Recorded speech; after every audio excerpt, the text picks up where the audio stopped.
টি-20 franchise tournament BPL নিয়ে যখন পুরো দেশে ক্রিকেট প্রেমীরা মেতে উঠেছে, তখন অন্য প্রান্তে নারী ক্রিকেটাররা লিখছেন নতুন ইতিহাস। বাংলাদেশের নারী ক্রিকেটে প্রথম শ্রেণীর টুর্নামেন্ট বাংলাদেশ ক্রিকেট লিগ চলছে পূর্ণ দাপটে। আর এই লঙ্গার ভার্সনে জাতীয় দলের অধিনায়ক নিগার সুলতানা জ্যোতি একের পর এক ম্যারাথন ইনিংস খেলে নজর কাটছেন।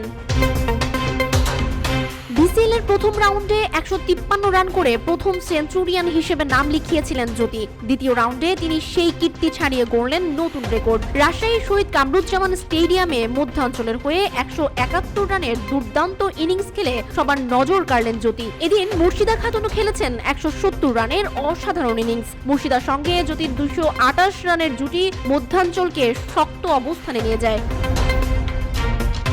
বিসিএল টুর্নামেন্টে 3 দিনের ম্যাচে এখনও 2 ইনিংস সম্পূর্ণ না হলেও ব্যাটিংয়ে নারী ক্রিকেটারদের মনোবল ও দৃঢ়তা দেখাচ্ছে টেস্ট ক্রিকেটে বাংলাদেশের নারীদের সম্ভাবনা কতটা উজ্জ্বল।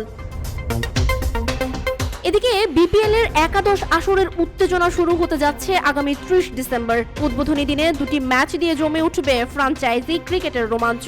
সারা দেশে যখন টি-20 উত্তেজনা, তখন নারী ক্রিকেটাররা নিজেদের লঙ্গার ভার্সনের সামর্থ্যের জানান দিয়ে তৈরি করছেন ভবিষ্যতের এক দৃঢ় ভিত্তি।